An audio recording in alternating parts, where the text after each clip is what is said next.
어느 가정에서 실제로 있었던 일입니다.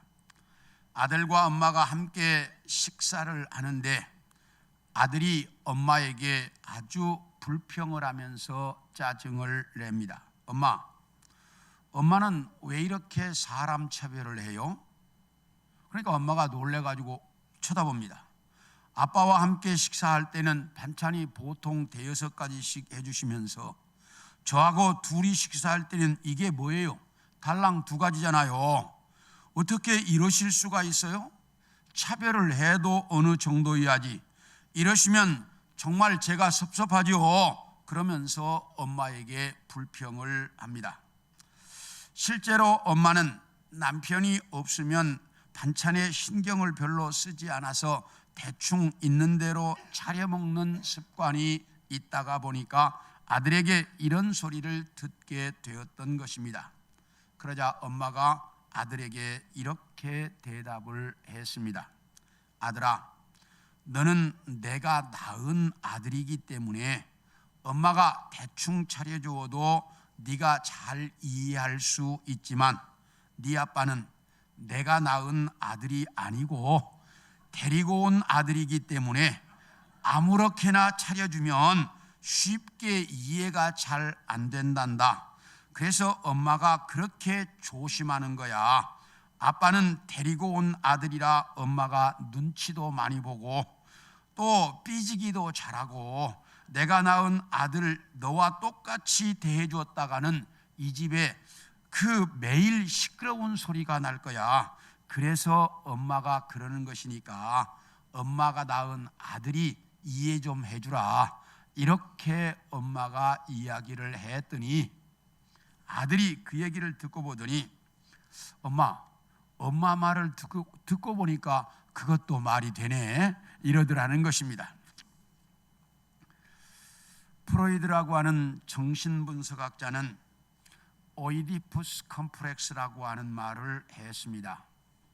이 말의 의미는 아들은 누구나 어려서부터 엄마에게 이성적 감정을 다 가지고 있다는 것입니다.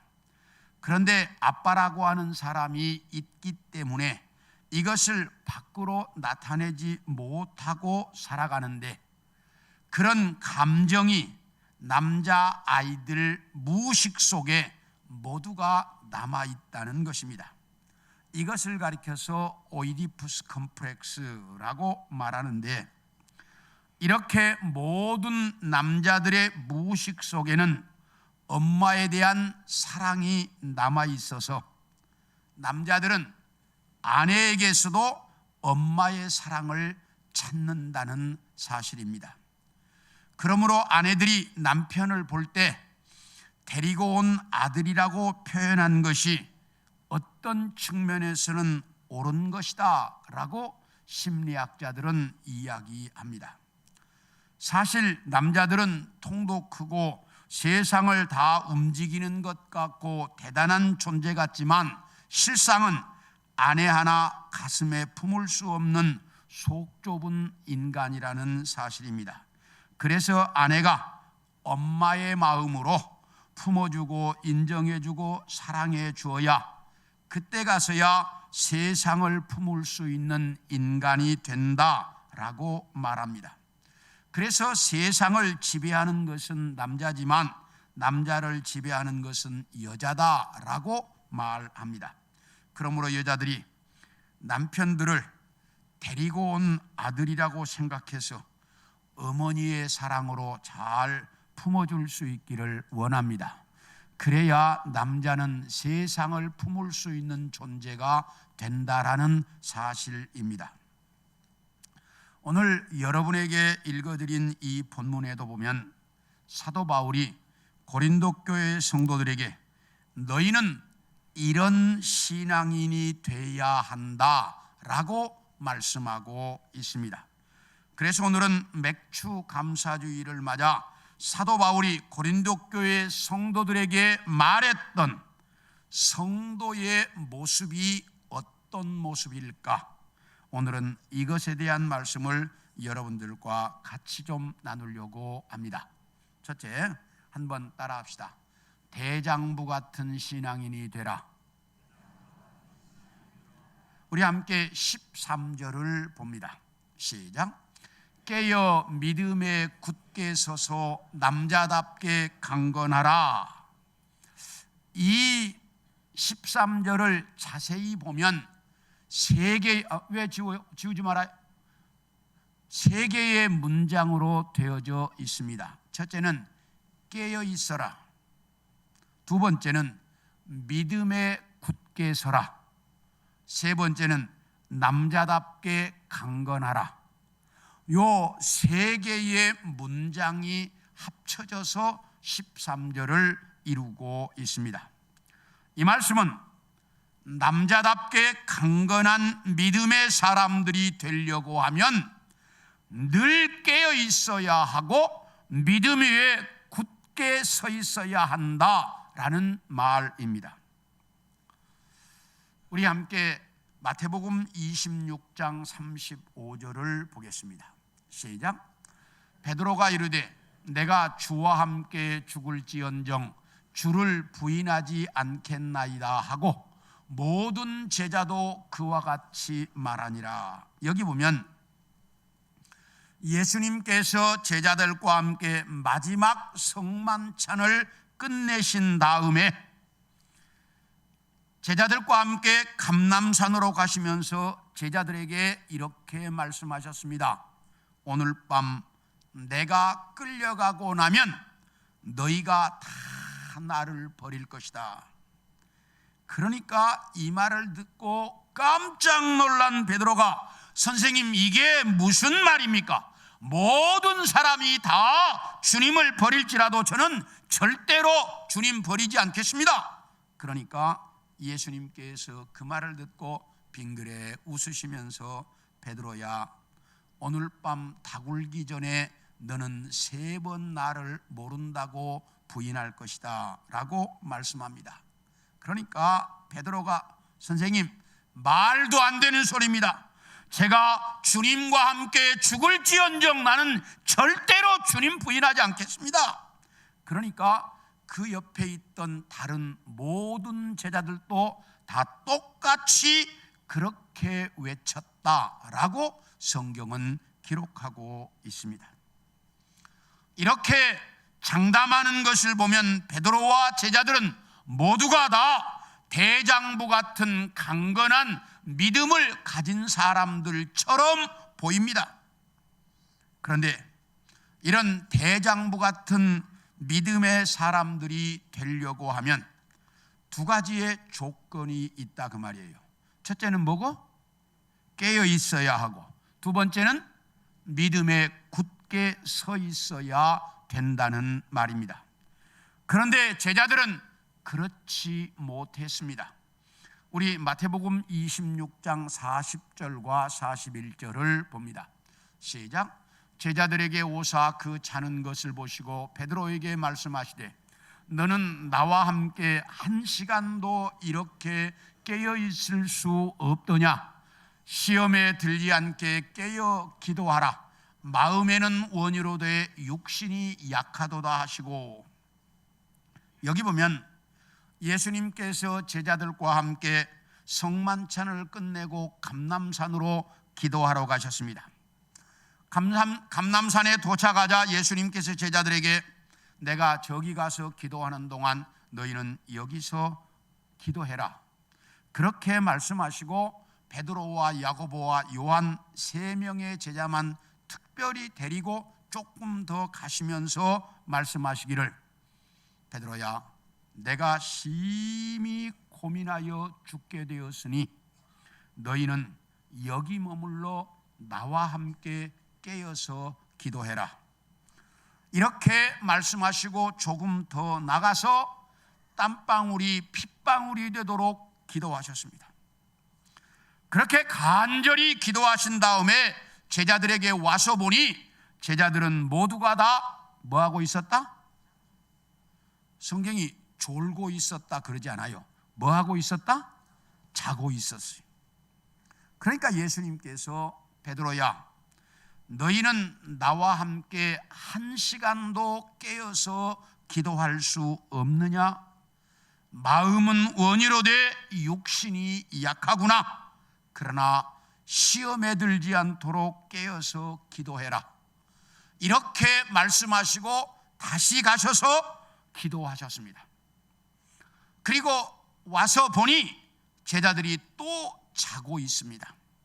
그러니까 예수님께서 그냥 두시고 다시 가셔서 그렇게 간절하게 기도하셨습니다. 이렇게 3번을 기도하신 다음에 제자들에게 오셔서 이제 자고 쉬어라 이렇게 말씀하십니다. 이렇게 제자들은 주님과 함께 한 시간도 깨어서 기도할 수 없는 사람들이었습니다. 다시 말하면 깨어서 기도하는 신앙인이 아니었다라고 성경은 말씀하고 있습니다. 그런가 하면 우리 누가복음 22장 24절을 보겠습니다. 시작. 또 그들 사이에 그중 누가 크냐 하는 다툼이 난지라. 여기 보면 예수님께서 성만찬이 끝내고 나셨을 때 제자들이 밖으로 나오자마자 우리 중에 누가 제일 높으냐 하는 문제로 다툼이 일어났다라고 말합니다. 예수님께서 분명히 이 유월절 식사는 내가 너희와 함께 먹는 마지막 식사다라고 말씀하셨고, 식사 후에 제자들의 발을 씻겨주시면서 내가 선생이 되어 너희의 발을 씻겼으니 너희도 이렇게 서로 섬기는 자가 돼야 한다라고 가르치셨습니다. 그런데 그 유월절 식사가 끝나고 나온 제자들은 우리 중에 누가 제일 높으냐 하는 문제로 서로 다투는 사람들이었습니다. 이렇게 제자들은 산의 대장부 같은 모습으로 장담은 했지만 실제로는 전혀 믿음에 굳게 서 있는 신앙인들이 아니었다라는 말입니다. 그러다 보니 우리 함께 마태복음 26장 56절을 보겠습니다. 시작. 그러나 이렇게 된 것은 다 선지자들의 글을 이루려 함이니라 하시더니야. 이에 제자들이 다 예수를 버리고 도망하니라. 예수님께서 겟세마네 동산에서 기도하시고 내려오시다가 가룟 유다가 데리고 온 군인들에게 끌려가셨습니다. 그리고 나자 모든 제자들이 다 주님을 버리고 도망갔다라고 기록하고 있습니다. 그리고 여러분이 잘 아는 대로 베드로는 주님을 모른다고 저주하면서까지 3번씩이나 부인을 했습니다. 그렇게도 대장부같이 장담했던 제자들이 어떻게 이렇게 믿음 없는 사람들처럼 행동할 수밖에 없었을까? 그것은 깨어서 기도하지 않았기 때문이고 믿음에 굳게 서 있지 못했기 때문입니다. 그래서 제자들은 말은 대장부처럼 했지만 실제 행동은 전혀 대장부같이 살지 못했습니다. 그런데 오늘 본문에서 사도 바울이 고린도 교회 성도들에게 이렇게 외치고 있는 이유는, 대장부 같은 사람이 되라고 외치고 있는 이유는 고린도 교회 성도들도 전혀 대장부 같은 신앙인들이 되지 못했기 때문입니다. 우리 함께 고린도전서 1장 12절을 봅니다. 시작. 내가 이것을 말하거니와 너희가 각각 이르되 나는 바울에게, 나는 아볼로에게, 나는 게바에게, 나는 그리스도에게 속한 자라 한다는 것이니, 여기 보면 고린도 교회 성도들은 바울파, 아볼로파, 베드로파, 그리스도파 등 네 파로 나뉘어 싸우고 있었습니다. 그래서 바울이 이렇게 말합니다. 1장 10절을 보여주시죠. 네. 시작. 형제들아, 내가 우리 주 예수 그리스도의 이름으로 너희를 권하노니 모두가 같은 말을 하고 너희 가운데 분쟁이 없이 같은 마음과 같은 뜻으로 온전히 합하라. 여기 보면 너희는 서로 같은 마음과 같은 뜻으로 온전히 합하여 서로 싸우지 말아라, 이렇게 말씀하고 있습니다. 지금 이 사람들은 같은 교회에서 함께 신앙생활을 하고 있는 사람들이 네 파로 나뉘어서 싸우고 있습니다. 왜 이렇게 같은 교회, 같은 성도들이 이렇게 싸우고 있을까? 그것은 각자 자기들이 주장하는 것만 옳다고 생각하기 때문입니다. 다른 사람들의 주장은 틀렸고 자기들의 주장만 옳다고 생각하기 때문에 하나로 합쳐지지 못하는 것입니다. 그런데 바울이나 아볼로나 베드로나 그리스도나 잘못된 사람이 있습니까? 없습니다. 모두 다 초대교회의 올바르고 뛰어난 신앙의 지도자들입니다. 그러므로 잘못된 것이 없는 지도자들을 따르는 사람들이라면 서로 상대방을 인정하고 조금씩만 양보해서 하나가 되었으면 고린도 교회는 초대교회에서 이렇게 문제 많은 교회가 되지 않았을 것입니다. 복음의 놀라운 역사를 이루는 교회가 되었을 것입니다. 그런데 자기들의 주장을 조금도 굽히지 않고 양보하지 못하고 계속 싸우다가 초대교회에서 가장 문제 많은 교회가 되어서 바울과 지도자들을 정말 힘들게 만들었고 역사에 비난받는 교회로 남아 있습니다. 그래서 바울이 고린도전서를 끝맺으면서 고린도 교회 성도들에게, 고린도 교회 성도들아, 너희는 대장부 같은 신앙인들이 되어서 다른 사람을 좀 이해해주고 다른 사람들의 용서를 좀 덮어주고 서로가 감싸주면서 그런 대장부 같은 신앙인이 되라고 권면하고 있는 것입니다. 사랑하는 성도 여러분, 이 말씀을 잘 들으실 수 있기를 바랍니다. 우리 함께 열왕기상 2장 2절을 보겠습니다. 시작. 내가 이제 세상 모든 사람이 가는 길로 가게 되었노니 너는 힘써 대장부가 되고. 이 말씀은 다윗이 죽으면서 자기를 이어 이스라엘의 왕이 되어야 할 솔로몬에게 남긴 유언입니다. 아버지 다윗이 아들에게 유언하면서 가장 먼저 너는 힘써 대장부가 되라고 말씀하고 있습니다. 왜 다윗은 아들 솔로몬에게 가장 먼저 대장부가 되라고 유언을 할까?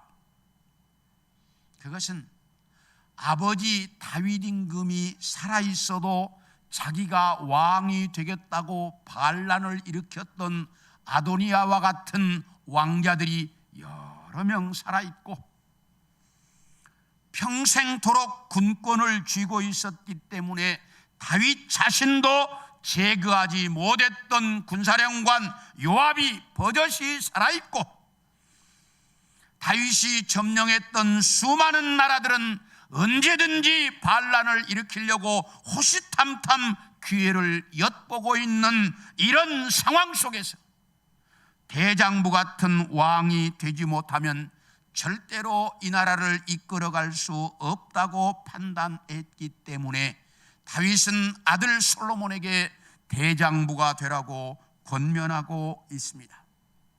그렇다면 어떻게 해야 대장부 같은 신앙의 사람이 되어질 수 있을까?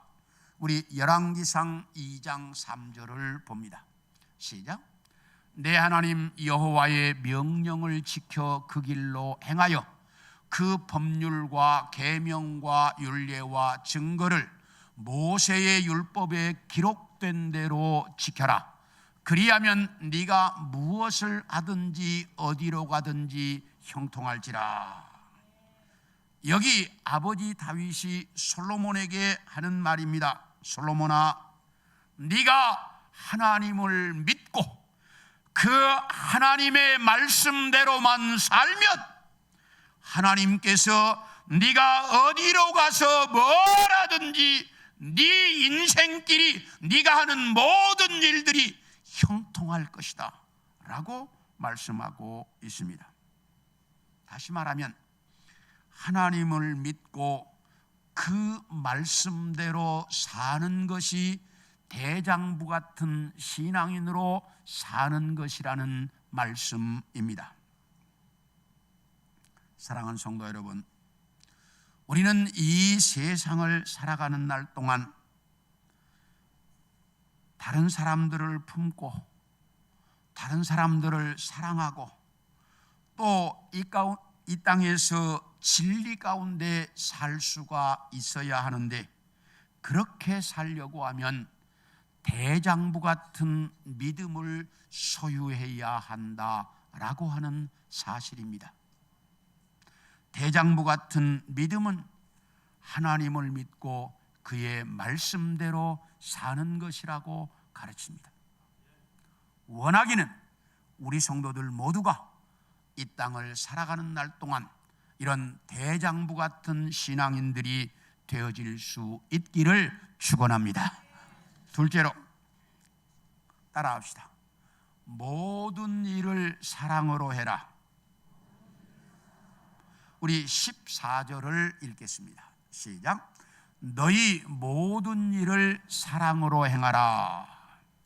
여기 보면 바울이 고린도 교회 성도들아, 너희는 모든 일을 사랑으로 행하라, 이렇게 말씀하고 있습니다. 그렇다면 바울은 왜 고린도 교회 성도들에게 마지막 결론적으로 말씀하면서 이 사랑을 외치고 있을까? 바울은 고린도전서 13장을 통해 고린도 교회 성도들에게 이 사랑에 대해서 너무나 잘 가르쳤습니다. 사랑은 오래 참고, 사랑은 온유하며, 사랑은 자랑하지 않고, 사랑은 자기의 유익을 구하지 않으며, 사랑은 모든 것을 믿으며 모든 것을 바라며 모든 것을 견딘다. 믿음과 소망과 사랑, 이 세 가지는 항상 있을 것인데 그 중에 제일은 사랑이라. 이 말씀은 고린도 교회 성도들뿐만 아니라 이 시대를 살아가고 있는 우리도 너무나 잘 알고 있는 말씀입니다. 그렇죠? 예. 그런데 바울은 이렇게 사랑에 대해서 잘 가르쳤으면서 왜 마지막으로 와서 또다시 이 말씀을 외치고 있는 것일까? 우리 고린도전서 6장 1절을 보겠습니다. 시작. 너희 중에 누가 다른 이와 더불어 다툼이 있는데 구태여 불의한 자들 앞에서 고발하고 성도 앞에서 하지 아니하느냐. 이게 무슨 말이냐면 고린도 교회 성도들 사이에 다툼이 벌어졌습니다. 문제가 생겼습니다. 그런데 그 문제가 잘 해결이 안 됩니다. 그러니까 법원에 고발을 해가지고 법정에 가게 되었다라는 말입니다. 다시 말하면 교회 문제를 교회 안에서 해결하지 못하고 세상 법정에 고발해서 세상법의 심판을 받게 되었다라는 말입니다.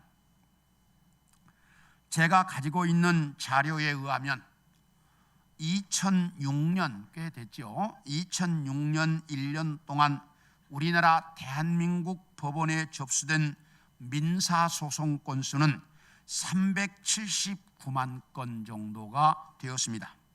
그런데 그 해에 교회 또는 교인 관련 건수가 69만여 건이었습니다. 약 18% 정도 되었습니다.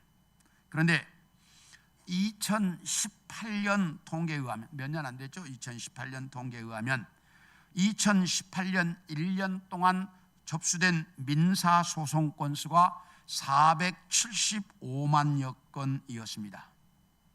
그렇다면 교회 관련 건수는 약 85만 건 정도가 된다는 말입니다.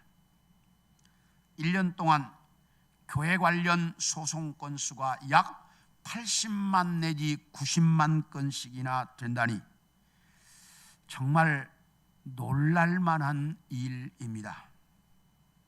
그런데 우리 다 같이 고린도전서 6장 2절을 보겠습니다. 시작.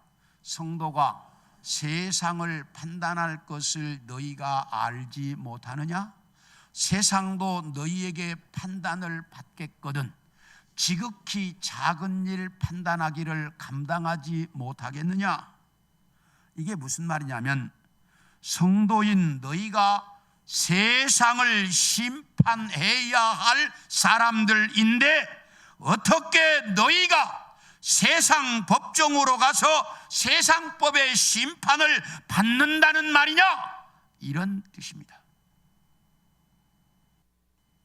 이 말씀은 우리 주님께서 재림하실 때 우리는 주님과 함께 왕노릇하며 이 세상을 심판해야 할 사람들입니다.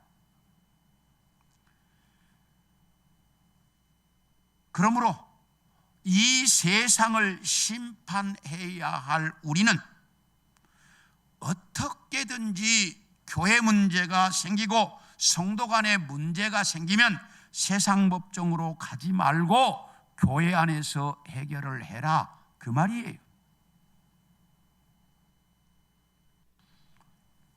교회 안에서 문제가 일어나거나 성도들 사이에 문제가 발생하면 서로가 사랑으로 용서하고 이해하고 자기가 먼저 손해를 좀 보고 상대방을 존중하는 마음으로 문제를 해결하라는 말입니다. 그런데 고린도 교회 성도들은 전혀 이러지 못했습니다. 그래서 문제가 발생하면 세상 법정으로 가서 세상법의 심판을 받고 있었습니다.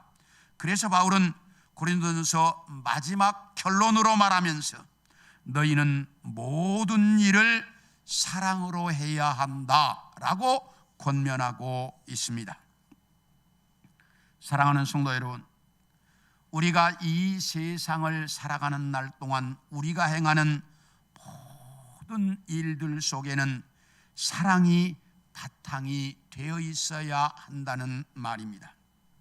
왜냐하면 내가 천사의 말을 하고 산을 옮길 만한 믿음이 있어도 사랑이 없으면 아무 의미가 없기 때문입니다. 천사의 말을 하고 산을 옮길 만한 믿음이 있어도 사랑이 없으면 의미 없기 때문이라는 말입니다.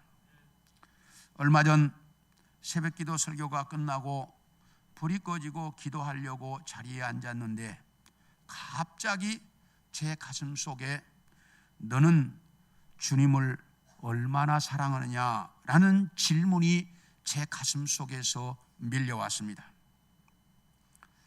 예수님께서 갈릴리 바닷가에서 베드로에게 물으셨던 것처럼 중원아, 네가 다른 사람들보다 나를 더 사랑하느냐라고 물으신다면 내가 자신 있게 예수님, 내가 주님 사랑하는 것 주님께서 아시지 않습니까?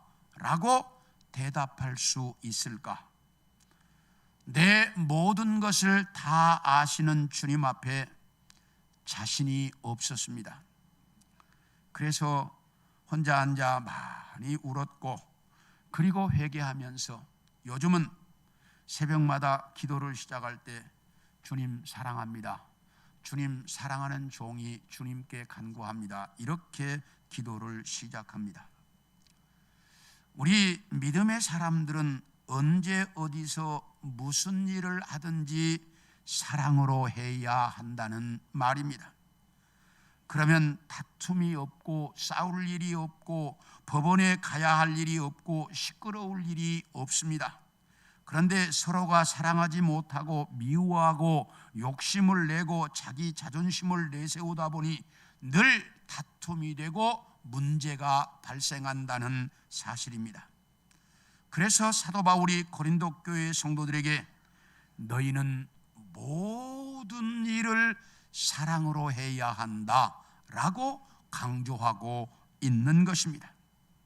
사랑하는 성도 여러분, 우리는 이 세상을 살아가는 날 동안 언제 어디서 무엇을 하든지 언제나 바탕이 뭐가 돼야 된다?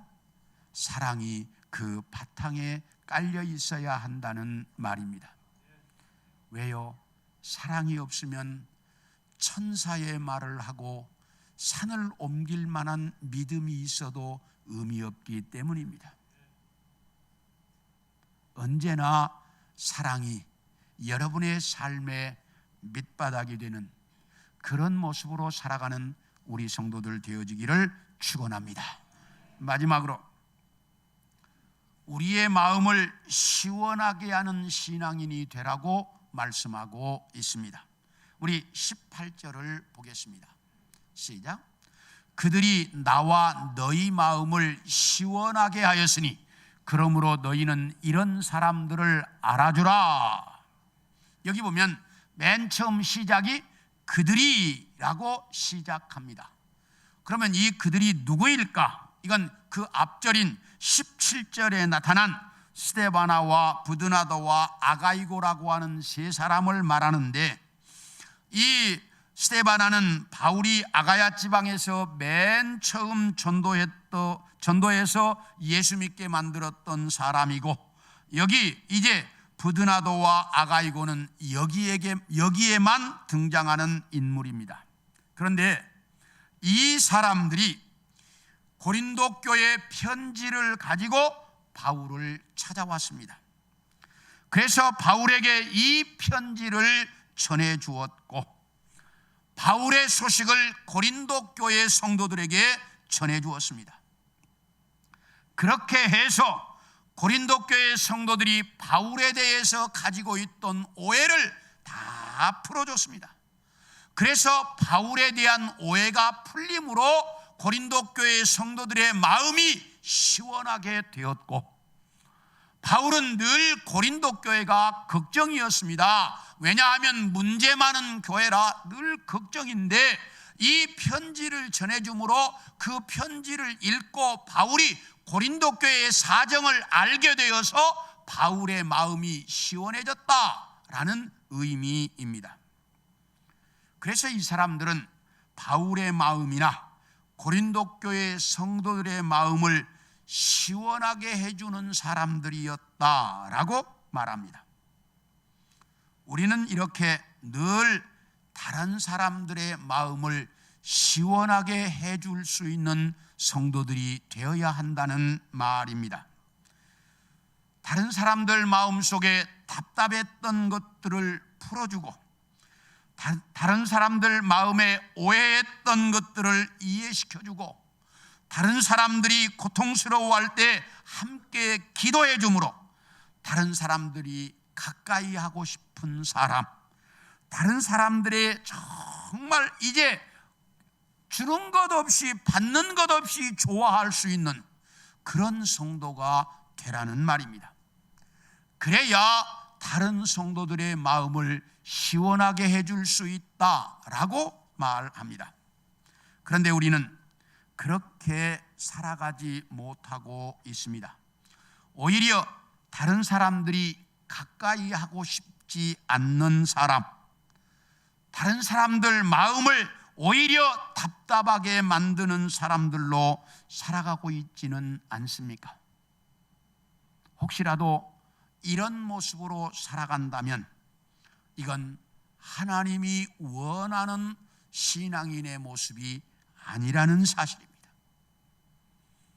하나님이 원하시는 신앙인의 모습은 바울이 고린도 교회 성도들에게 외쳤던 것처럼 대장부 같은 믿음의 사람, 사랑으로 다른 사람들의 마음을 시원하게 해줄 수 있는 신앙인이 되라는 말입니다.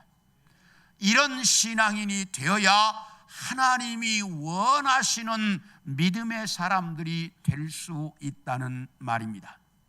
사랑하는 성도 여러분, 대장부 같은 믿음의 사람, 사랑으로 다른 사람들의 마음을 시원하게 해줄 수 있는 이런 신앙인들이 모두가 다 되어서 정말 하나님이 원하시는 그런 믿음의 사람들이 다 되어질 수 있기를 축원합니다. 축원합니다.